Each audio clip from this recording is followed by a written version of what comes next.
쇼미더민심 시간입니다. 이승영 뉴스토마토 본부장, 박주용 정치부 기자와 함께하겠습니다. 안녕하세요. 안녕하세요. 네, 쇼미더민심은 뉴스토마토에서 의뢰한 여론조사 동향을 저희가 말씀드린 겁니다.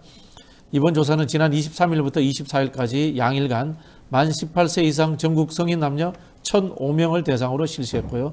표본 오차는 95% 신뢰 수준의 플러스 마이너스 3.1% 수준입니다. 휴대전화 가상번호, 안심번호를 활용했고요. 무선 ARS 자동응답 방식으로 진행되었습니다.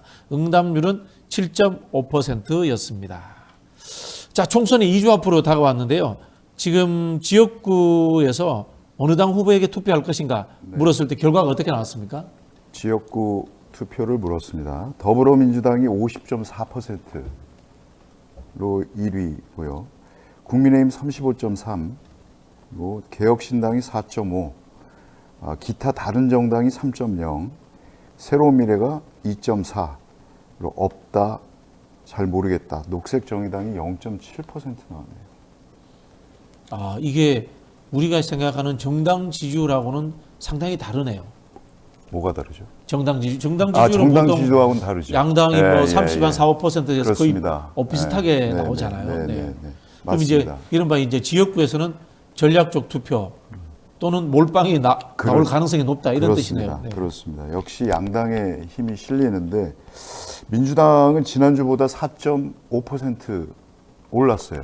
그리고 국민의힘은 3.7%포인트 떨어졌고, 한 달 전과 한번 비교해 볼까요? 한 달 전이면 민주당이 공천 잡음으로 그 지지율이 상당히 바닥에 있었을 텐데, 한 달 전과 비교하면 민주당이 8.7% 올랐습니다.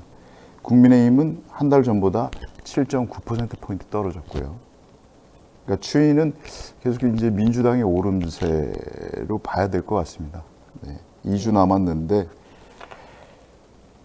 저희가 이 조사, 그러니까 지역구 투표 조사를 따로 이제 지난달 중순부터 조사를 시작했는데요. 조사를 시작한 이후 지금 이번에 양당간 격차가 15.1%포인트인데 이게 최대 격차입니다. 그러니까 그만큼 총선을 얼마 앞두고 이제 민주당이 확실히 좀 표가 좀 결집하고 있다, 이렇게 좀 볼 수 있을 것 같습니다. 연령별로 봐도 60대도 오차 범위 내에서 민주당이 좀 우세한 것으로, 60대도 70세 이상만 이제 국힘이 우세한 걸로 나왔고요. 근데 이제 지역별로 보면 서울에서는 여전히 팽팽한 접전입니다. 그래서 국민의힘이 44%고 민주당이 43.2%인데 오차 범위 내에서 아주 근소하게 지금 접전을 벌이고 있습니다. 그리고 민주당이 오차 범위 밖에서 앞서고 있는 지역은 인천, 경기, 대전, 충청, 세종, 광주, 전라, 그다음에 부울경 쪽에서 앞서고 있고요. 흥미로운 건 대구, 경북, TK에서도 민주당과 국민의힘이 오차 범위 내에서 접전을 벌이고 있어요. TK에서도 국민의힘이 46.1%고 민주당이 41.4%입니다. 오차 범위 내에서 지금 접전을 벌이고 있다. 막상막하다. 대구, 경북이 그렇습니다. 네. 그럼 이어서 이제 비례투표 정당에 대한 이야기를 좀 한번 나눠볼게요. 여기는 지역구와는 확실히 좀 다르죠? 네, 다릅니다. 조국혁신당이 29.1%로 1위를 했습니다. 국민의 미래가 28.1%, 그리고 더불어민주연합당이 21.6%, 개혁신당이 6.2%, 새로운 미래 3.4, 녹색정의당 2.0 이런 순으로 나왔습니다. 네. 조국혁신당이 드디어 그 오차범위 내이긴 합니다만 국민의 미래도 제쳤습니다. 우리 기자님 보시기에 조국혁신당이 이렇게 1등이 나오는 이유가 뭐라고 보세요? 일단은 가장 확실한 건 이제 조국 대표가 선명성 있게 지금 메시지나 이런 걸 좀 내고 있다고. 선명한 메시지다. 그렇죠. 네. 선명한 메시지를 내고 있고, 앞서도 얘기했지만 그 민주당의 공천 파동 과정에서 이른바 친문 지지 세력들이 많이 상당히 조국혁신당 쪽으로 이동한 걸로 보이고요. 네. 호남에서도 호남 유권자들 중에서도 좀 민주당이 좀 선명하게 나가야 되지 않겠느냐, 이런 부분을 좀 원하고 지지하는 유권자들이 좀 조국혁신당을 지지하는 그런 게 좀 강한 것 같습니다. 그러니까 저는 조국 대표 지난주에 한 말, 뭐 여러 가지 지금 일종의 명언이 나오고 있는데 한 말 중에 인상적이었던 게, 이번 총선으로 윤석열 대통령을 레임덕이 아니라 데드덕으로 만들겠다 뭐 이런 말을 했단 말이죠. 그런 게 와닿는 거예요. 네. 그러니까 이 유권자들한테는 그런 말이 와닿고 이 조국혁신당이 잘하는 게 슬로건을 참 잘 만든다. 거기 아마 내부에 진짜 뭐 탁월한 어떤 카피라이터가 있는지 모르겠지만 3년은 너무 길다. 이건 대박 아닙니까?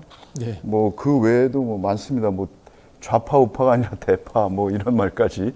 그래서 이 유권자분들이 보시기에는 조국혁신당이 민주당이 그동안 뭐 여러 가지 배려하고 뭐 하느라고 못했던 것들을 하고 있다. 이렇게 보는 거죠.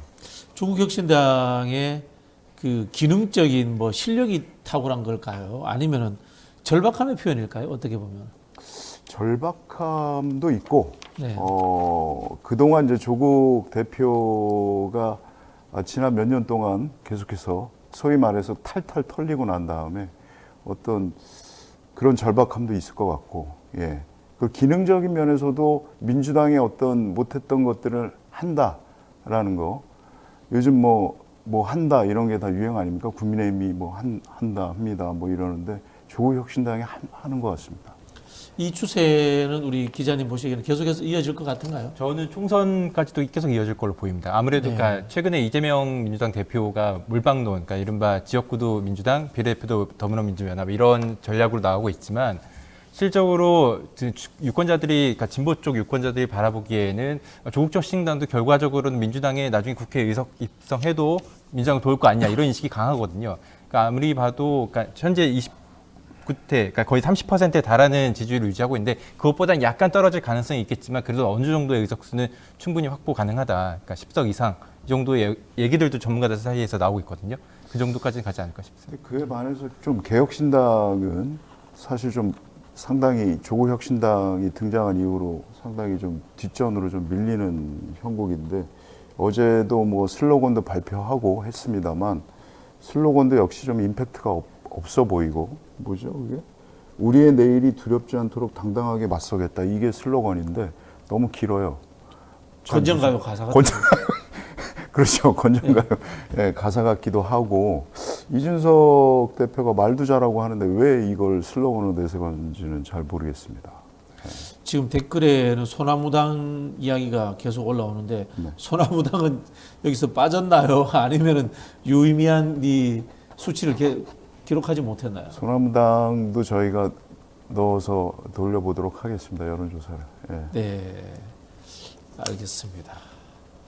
자, 또 이야기 한번 해봐야 될 것 같은데요. 지금 이 추세가 두 번의 이제 흐름이 이어진다고 보는데 그럼에도 불구하고 양당에 이제 거대 양당에 악재로 작용할 만한 사안들이 있을 수 있습니다. 국민의힘에서는 어떤 부분들을 지적하고 있는가요? 네, 그 총선의 악재로 국민의힘에서는 어떤 것이 작용할까요? 라고 물어봤고요. 제일 첫 번째가 물가 급등 및 민생 문제. 34.9%. 결국 문제는 경제야. 그렇죠. 이거네. 그렇죠. 그리고 이종섭 주 호주대사 임명 및 수사 회피 출국 논란이 2등이고요. 17.1%. 기타 다른 이슈가 13.4%로 세 번째고 나머지 의료계 파업 문제, 그다음에 윤석열 대통령과 한동훈 비대위원장의 갈등, 황상무 핵칼 테러 발언 등등이 꼽혔습니다. 네. 근데 결국은 문제는 경제죠. 왜냐하면 다른 이슈들은 시간이 지나면 어느 정도 잊혀지거나 하기 마련이거든요. 근데 매일 먹고 사는 문제는 그렇지가 않잖아요. 당장 지금 내가 오늘 힘든데 그렇지 않습니까? 그래서 윤석열 대통령이 지난번에 그 대파 875원 합리적인 가격이라고 말했던 거는 아마 바이든 날리면 못지않게 두고두고 회자될 말이 아닐까 하는 생각이 듭니다. 875원보단 더 하겠죠. 한 3, 4천 원 하겠죠. 원래. 대파 가격도 제대로 오면서 무슨 민생 토론회를 수십 번 하고 있습니까? 그 대파 한 단에 정권이 휘청거리는군요. 그러니까 이번 최근에도 보면 민주당 쪽에서 많이 대파 관련해서 공세를 좀 펼치고 있더라고요. 그러니까 대파 챌린지라고 해서 그러니까 그쪽 지역의 어떤 지역 후보에게 그쪽 지역의 대파 가격은 얼마입니까? 이런 식으로 계속 챌린지식으로 대파 챌린지. 네, 그런 식으로 묻고 있는데 그러니까 이것도 보면 어떻게 보면 이번 정권 심판론의 이런 대파 문제가 상징적으로 물가나 민생 경제 측면에서 윤석열 정권이 못하고 있다 이런 걸 좀 보여주고 있다는 측면이 있고 또 대통령실에서 당시 하나로마트 쪽에 875원짜리 대파를 왜 그때 그 대통령의 눈과 귀를 가리기 위한 차원에서 그렇게 한 거 아니냐 이런 또 의심도 나오고 있기 때문에 이 부분이 전체적으로 이번 총선 앞두고 좀 악재로 많이 작용하는 것 거기다 같습니다. 이수정 또 후보도 여기 또 참전하셨대요. 한 뿌리 가격이었다. 뭐 이러면서 한 단이 아니고. 그게 실드 치는 게 아니고 그러니까 그거 이슈를 오히려- 이어가게 만드는 맞습니다. 건데. 그런 말을 왜 하는지 모르겠고 어쨌든 민생은 이번 총선에 가장 중요한 디포트 값이 경제입니다. 민생 경제. 예, 그걸 깔고 가는 거예요. 그래서 이번 조사에서도 전 연령층 그리고 전 지역에서도 민생 문제를 1위로 꼽았어요. 악재로. 국민의힘 악재로. 보수 중도 진보 가릴 것 없이 다 1위입니다. 예. 민생 문제. 대파가 이 폭발하는 기점을 만들었네요. 그래서 저기 야권에서 그런 슬로건도 있어요. 4월 10일 윤석열 정권을 대파하라. 그거 말인데. 기발한데요. 제가 만들었습니다. 짱입니다. 네네. 자, 그런 와중에요. 한동훈 비대위원장이 의료계 이제 이 갈등 문제에 이제 끼어들려고 하는데요. 이게 뭐 면허 정지를 유연하게 처리하라고 대통령의 메시지도 나왔습니다만은 지금 끼어들어서 이게 뭐 표가 된다고라고 할 수 있을 만큼 효과를 낼 수 있을까요? 아니요.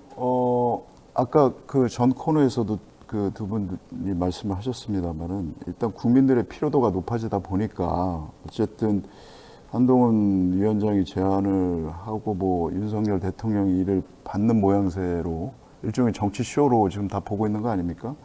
그런데 이게 잘 해결이 되면 좋은데 아마 이 국면을 그냥 총선 때까지 자기가 중재자 역할을 자처하면서 계속 끌고 갈 것 같아요. 해결은 되지 않고. 그리고 이게 독이 될지 약이 될지는 좀 봐야 될 것 같습니다. 한동훈 위원장에게. 네. 근데 제대로 되겠습니까? 2,000명이라는 거를 굽히지 않고 가는데 의사들이 대화할게요 이럴까요? 어제도 보니까 사직서들을 다 내고 있던데 네. 결코 쉽지 않은 문제입니다. 네. 네. 민주당 쪽으로 한번 넘어가 보겠습니다. 민주당에도 위험 요소로 뭐 남아있는 지점이 있는가요, 지금? 지금 가장 큰 악재로 작용할 게 무엇일까요? 라고 또 물었습니다. 국민의힘 말고 이제 이번엔 민주당 이재명 대표의 사천 논란이 1위고요. 36.6%. 두 번째가 잘 모르겠다가 두 번째고 세 번째가 일부 후보자들의 막말 논란. 그리고 기타 다른 이슈 순이고요. 조국 혁신당의 돌풍도 다섯 번째로 10.6% 이렇게 나왔네요. 이념 논란 있는 진보당과의 선거 연대에는 여섯 번째 응답이었습니다. 이거 재밌네요. 조국 혁신당의 돌풍, 그다음에 이념 논란 있는 진보당과의 선거연대, 외부적 요인, 결국은 윤석열 정부를 압박하기 위해서는 야권 연대라든가 다양한 합종 연행을 해야 되는데 거기에 어떤 원칙이라든가 또는 어떤 전략적 고려가 있어야 된다는 것에 대해서 유권자들이 지적해 준 것 같아요. 제가 보기에는. 근데 저는 예상 외로 조국 혁신당의 돌풍이 상당히 낮은 응답률을 보였다. 네. 그렇게 보고요.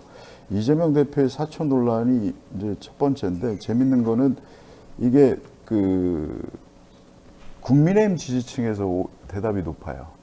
그러니까 이게 무슨 말이냐면 더 이어가고 싶어하는 마음이 여기 심리가 작용한 게 아닌가. 그래서 국민의힘 지지층에서 무려 70.4%가 사천 논란을 1위로 꼽았습니다. 네. 예. 그리고 새로운 미래도 67.6%그 지지층에서 네. 그렇게 꼽았거든요. 그러니까 어떤 그런 마음이 작용을 한 것으로 보이고요. 네, 그렇습니다. 예. 자, 그 조국 혁신당 이야기를 좀 더 해봐야 되겠는데요. 조국 혁신당 등장 이후에 선거에서 투표하겠다는 뭐 의향이라든가 또는 어디를 찍겠다라든가 이런 것들에 대해서 좀 결과치가 달라진 게 있나요? 우리 이 기자님 먼저. 네. 이번에 이제 조국 혁신당 등장 이후 이번 총선에 투표할 생각이 달라졌는지 저희가 한번 물어봤는데요. 이제 별로 없었는데 투표할 생각이 강해졌다라는 응답이 26.6%가 나왔습니다. 그리고 더 약해졌다라는 응답이 4.2% 나왔고요. 그러니까 달라지지 않았다. 그러니까 조국 혁신당이 등장해도 투표 생각이 달라지지 않았다는 응답은 66.6%로 가장 높았는데요. 이제 연령별로 보면 모든 세대에서 이제 투표할 생각이 강해졌다는 응답이 20% 이상 나타났습니다. 그리고 지역별로도 호남과 부산, 울산, 경남 등에서 이제 투표할 생각이 강해졌다는 응답이 30%를 상회했는데요. 특히 주목할 만한 점은 호남은 민주당의 지지 기반이고 또 부산은 조국 대표의 고향이라는 점에서 이 두 지역에서 이제 조국 혁신당 등장 이후 표심 결집력이 높아졌다 이렇게 좀 해석을 할 수가 있을 것 같습니다. 본부장님 어떻게 보세요? 아니 이게 보면은 민주당 이게 한 달 전이면은 아까도 말씀드렸습니다. 민주당이 공천 잡음으로 하락세가 바닥에 놓여 있던 때였는데 그때와 달라진 게 뭐냐? 조국 혁신당이 또 등장하면서 민주당 지지층에서는 30.7%가 투표할 생각이 강해졌다고 응답을 했어요. 국민의힘은 20.6%로 한 10%포인트 차이가 나는데 이게 보면은 결국 민주당 지지층 30%가 이 조국 혁신당 때문에 뭐가 됐든 투표를 하겠다. 이렇게 마음을 바꾼 겁니다. 마음을 더 굳힌 거죠. 그래서 투표율이 오히려 올라가는 어떤 그런 효과를 나타낸 게 아닌가.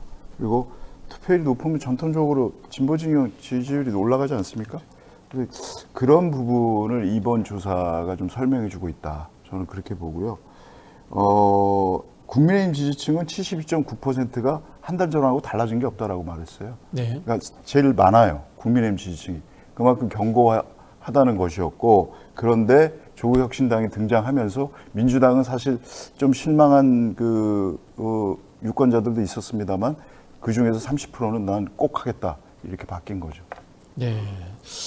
그러면요, 실제로 이제 조국 혁신당이 민주당이 공천 내용을 겪을 때 지지율이 떨어졌을 때 정권 심판론을 다시 불을 지폈다. 그렇죠. 뭐 그런 정치적 그런 효과가 있죠. 그리고 이제 그 민주 진보 지지층들을 결집시킨 효과. 맞습니다. 뭐 이런 것들에 대해서는 인정을 합니다만은 민주당 입장에서 보면은 그런데 그걸 넘어서 너무 커졌다. 뭐 이런 느낌이 지금 나올 수 있습니다. 뭐 지민 비조 이야기도 나오고 비조 지민 이야기도 나오고 있습니다만 결국 이렇게 되면은 민주당이 비례연합정당, 위성정당에서 한 5, 6석 정도가 빠져서 조국 혁신당으로 가는 거 아니냐라는 이런 하는 우려를 가지고 있습니다. 여기는 어떻게 보세요? 근데 그건 너무 선거공학적인 얘기인 것 같고요. 네. 저는 가장 좋은 시나리오는 민주당 입장에서는 뭐 일단 과반수 넘어서 국회의장도 하고 거기서 가장 일당이 가져가지 않습니까? 그거 하면서 선거연대 일종의 이제 지금 더불어민주연합당도 있습니다만 조국 혁신당하고 같이 정책이라든지 어떤 특검 발의라든지 이런 것들을 연대해서 뭐 200석 가져가면 제일 좋은 시나리오죠. 이제 그렇게 될지는 물론 봐야겠습니다만 어쨌든 저는 그렇게 조국 혁신당의 등장이 나쁘지 않다고 봅니다. 민주당 입장에서는. 그동안 사실 정권 심판론이 싹 수그러들던 그런 시기였거든요. 그런 분위기였는데 확 살려놓은 어떤 느낌도 있고 결국 대의를 봐서 어떤 이 정권의 잘못을 중간 평가하는 그런 식의 선거가 결국은 되고 있다. 저는 옳은 방향으로 가고 있다. 저는 그렇게 봐요. 근데 이제 본부장님 이야기는 그게 한편으로 보면 정치적 명분이기도 하고 네. 언론의 기사도 이제 뭐 그렇게 나오기는 합니다만은 실제로 데이터를 보자면은 이런 거 아니겠습니까? 조국 혁신당 비례를 찍으러 나왔다가 지역구에 민주당 표를 찍어줬다. 이게 몇 퍼센트 정도 된다라는 이런 그 가정치가 나와야 되는 거 아닌가요? 그렇죠. 어느 정도 그 정도 나와야 이제 민주당 쪽에서도 판단을 하고 이제 선거 쪽 유세를 할 텐데 저는 뭐 주목할 만한 점이 민주당이 딜레마일 수도 있는데 이게 또 조국 혁신당과 또 척을 지게 되면 또 지역구 투표에서 손해를 입을 수도 있거든요. 이걸 적절히 조화를 이루어가면서 이제 조국 혁신당을 어느 정도 경제하면서도 더불어민주연합 표를 이끌어낼 수 있는 방안을 모색해야 되는데 이게 좀 쉽지 않은 문제인 것 같습니다. 그러니까 조국 혁신당에 대한 예전에 열린민주당 때처럼 이렇게 할 경우에는 물론 더불어민주연합의 표는 더 얻을 수 있겠지만 실제적으로 지역구 투표에서 감소가 이룰 수 있기, 투표 감소가 이룰 수 있기 때문에 이 부분을 어떻게 좀 조정할지 이 부분이 좀 주목되는 부분입니다.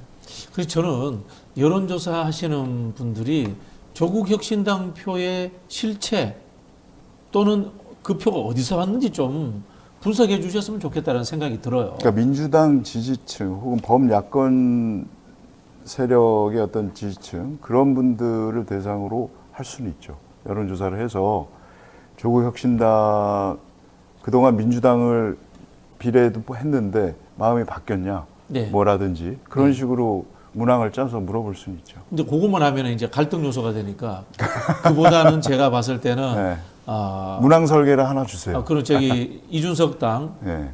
개혁신당에서 어느 정도가 왔느냐 아니면은 지금 아까 말씀하신 것처럼 PK에서의 조국 신당의 지지율이 높단 말이에요. 그 지지를 해주는 분들의 원래 성향은 무엇이냐 이런 것들을 분석을 해보면요. 민주당에서 조국혁신당으로 넘어간 표 그리고 조국혁신당 자체에서 만들어내는 표 이것에 대해서 중도였다가. 그렇죠. 네. 중도였다가 또는 뭐 리버럴이었다가 네. 투표 안 하려고 했던 사람들의 표가 분석이 되어야지만이 조국혁신당 비례를 찍으러 왔다가 민주당 지역구 찍어준다라는 전략적 연대에 대해서 설명을 해줄 수가 있고 네, 네, 네. 양당의 갈등이 줄어들 수 있지 않나 저는 그렇게 생각을 하거든요. 네, 맞습니다. 네. 네, 부탁을 한번 저희가 한번 적극 반영하도록 하겠습니다. 한번 드려보겠습니다. 자, 마지막으로 윤석열 대통령 국정운영평가 한번 보겠습니다. 국정운영평가가 어떻게 나오고 있습니까? 네. 긍정이 32.5%, 부정이 64.1%네요. 이게 지난주보다도 떨어진 수치고요. 지지율이. 부정 수치가 작년 말 수준으로 회귀했어요. 네. 작년 말에 12월 넷째 주에 부정이 64.4%였으니까요. 이번엔 64.1%. 당시 긍정은 30.7%였습니다. 이게 연령별로 봐도 70세 이상을 제외하고 전 연령층에서 부정응답이 높습니다. 대구, 경북도 또 얘기해 볼까요? 아까 그랬는데 대구, 경북에서도 부정이 50.4%예요. 우와. 네, 과반수를 넘었습니다. 긍정이 47.4%. 물론 오차범위 내긴 합니다만 대구, 경북에서도 대통령을 그렇게 반가워하지 않는 사람들이 많다. 네. 네. 이렇게 뭐 박근혜 전 대통령을 만나고 해도 기본적인 숙제를 잘 못하니까 다른 거 해봐야 별로 소용이 없는 것 같습니다. 보통 이제 저희가 대통령 지지율이 25% 가면은 신변의 위험이 있을 수 있다. 뭐 이런 이야기를 진짜요? 하거든요. 예. 아, 그래요? 네. 예. 이게 25%면은 4명 중에 3명이 싫어하는 거잖아요. 그럼 그 한 사람이 자기 의견을 못 내요. 의견을 그렇죠. 표출할 수 없는 상황으로 그러네요. 몰리는 거야. 그러네요. 네. 이게 그래서 총선 이후에 윤석열 대통령의 어떤 행보나 이런 거치나 이런 것들이 상당히 관심이 될 것 같습니다. 뭐 다들 어제 심평 변호사도 뭐 얘기를 그렇죠. 했습니다만, 예. 내각제 국가에서 내각 해산 총사퇴의 기준을 25%로 잡아요. 그렇죠. 25%에서 예, 맞습니다. 하다가 20% 밑으로 떨어지면은 내각 총사퇴하거든요, 보통. 그 이제 권력의 정당성이 국민들로부터 인정받지 못한다는 뜻이에요. 그렇죠, 그게. 네. 그렇죠. 자, 윤석열 대통령 지지율 하락의 원인이 뭐라고 보세요? 현재 드러난 거는 좀 많죠. 결국 뭐 최근에 이종섭 대사의 논란, 그리고 고물가 등 민생 경제, 그리고 의료계 파업 등이 지지율 하락의 원인으로 봐야겠는데, 문제는 이 세 가지 문제가 모두 대통령이 잘못을 인정하지 않거나 이 잘못에 대한 방안을 마련하지 않거나 또 방안에 대해서 수용하지 않거나, 이게 대부분 윤석열 대통령에 대한 문제점을 인식하고 있다고 좀 보고요. 그리고 또 국정 운영 방식에 있어서 가장 큰 문제인데, 이 고물가도 물론 이제 세계적인 추세로 이제 문제일 수도 있지만 이 부분에 대해서 대통령이 진솔하게 어떠한 내용을 밝히거나 이런 적이 없었거든요. 그러니까 국민을 대하는 방식, 이런 거에 있어서 조금 지지율 하락에 좀 원인이 되지 않았나 좀 싶습니다. 네. 우리 본부장님 보시길래 이런 여론의 흐름은 계속해서 이어질 것 같은가요? 결국 소통의 문제인데요. 그러니까 지금 우리 박 기자도 얘기했습니다만 국민하고 말을 안 하잖아요. 뭐 이종섭 이런 큰 사건이 있으면은 대통령이 나와서 뭐 얘기를 해야 될 거 아닙니까? 국민한테 설명하고 왜 호주 대사를 보냈는지. 근데 항상 입장문 하나 달랑내고 뒤에 숨어 있고. 이 민생 경제도 마찬가지로 토론회 한다면서도 정작 대파 사건으로 인해서 이 정권이 아예 능력도 없고 의지도 없고 뭐 관심도 없구나, 이렇게 국민들이 또 한 번 상기하게 된 거고요. 그러니까 결국은 소통 안 하는 대통령, 소통한다고 대통령실까지 이전해 놓고 수백억, 수천억을 들여서, 근데 결국 뭐 도스태핑도 뭐 지금 안 한 지 오래됐고 그 흔한 기자회견도 안 하고, 뭔가 국민들한테 설명을 해야 될 거 아닙니까? 뭐가 안 좋거나 뭔가 국가적으로 큰 사건이 있거나 하면은 뭐 사과도 했다가 해명도 했다가 대통령이 그래야 되는데 그런 일이 없다 보니까 그게 쌓이고 쌓여서 이렇게 나온 게 아닌가라는 생각이 듭니다. 네, 알겠습니다. 자, 두 분 감사하고요. 쇼미더 민심은 저희가 여기에서 마치고 지금부터는 저희가 우리 커뮤니티를 통해서 한 설문조사 내용을 가지고 살펴보는 쇼미더 사심 엿보기 시간을 갖도록 하겠습니다. 네, 이번 그 쇼미더 사심 질문은요. 이종섭 그 호주 대사가 급거 귀국한 이유는 무엇일까? 이거를 여쭤봤어요. 8,500명 넘는 분들이 참여를 해주셨거든요. 보면은 몇 가지 그 문항들이 있었는데 일단은 그 기타라고 답변하시면 71%로 가장 많습니다. 나머지 문항들이 마음에 안 드신 분들이죠. 나머지 문항을 보면 방산협력 공관장 회의에 참석하려고 그리고 자진 사퇴 의사를 밝히려고 이게 11%로 동일하고요. 공수처 조사를 받으려고 4%에 불과합니다. 박정훈 대령 재판에 증인으로 출석하려고 2%. 나머지 71%는 댓글로 한번 보셔야 될 것 같습니다. 이건 주관식인 거죠? 요 댓글은 주관식인데 요 네. 문항은 저희가 짜서 올린 거고요. 네. 그래서 기타 하면은 댓글에 남겨주세요. 여기에 없는 그 문항에 이제 없는 답변을 하신 분들이 있으니까 네. 그걸 댓글에 남겨달라고 했더니 이렇게 댓글을 주신 겁니다. 그러면 좀 문항을 우리 좀 잘 짜야 될 것 같아요. 이거는 댓글 순위에 그냥- 못 들었는데 이거는- 전부 다. 이거는 그냥 재미로 하는 겁니다. 재미로 재미로. 예. 이거는 심각하게 보시면 안 됩니다, 선생님. 아유, 원래 죄송합니다. 이거 재밌게 예. 하는 겁니다. 윤석열 정부에서 이게 참 너무 심각해져가지고 제가 이건 좀 절대 신뢰하시면 안 됩니다. 릴렉스하게 편하게 하겠습니다. 신뢰하실 여론조사가 아니고 이거 여론조사가 아니거든요. 아닙니다. 여론조사가 아니고 예, 그냥 뭐 앙케이트 이런 개념이네. 앙케이트입니다, 앙케이트. 네네. 예. 알겠습니다. 이게 일단 댓글 하나 읽어드릴게요. 저는 이게 상당히 마음에 드는데 JOGUNIFY님 말씀하신 게 입국하고 마치 마무리된 것이냐 국민들 속이려고. 네. 예. 제대로 보신 것 같아요. 자진 사퇴하고 광명 찾아라. 예, 유저 RZ 님께서 자주사퇴하고 이분은 뭐 연령대가 최소한 저하고 비슷한 것인 걸로. 네. 자수하여 광명 찾자. 이거 옛날에 많이 쓰던 네네네. 또 네, 그리고 희망님께서 이제 준비 안 된 공수처 수사 압박해서 부실 수사 유도 및 무혐의 처분을 유도하기 위해서라고 봄. 이분 굉장히 분석적이시네. 그렇죠. 네. 그리고 KNU092777님 잘못은 정치인들이 했는데 왜 부끄러움은 국민들의 몫일까요? 호주 정부와 호주 교민들은 또 무슨 날벼락입니까? 자, 희선님 무슨 생각이 있어서 왔나요? 가라고 하니 갔고 오라고 하니 왔을 뿐이죠. 요거 괜찮아요. 예. 최고입니다. 네. 저희가 이 댓글 뽑나요? 네. 댓글 뽑는 거 없나요? 하여튼 댓글들이 아주 좋습니다 오늘. 이걸로 뽑죠. 네, 알겠습니다. 어떻게 다 보고 싶어요. 자, 저희가 준비한 방송은 여기까지입니다.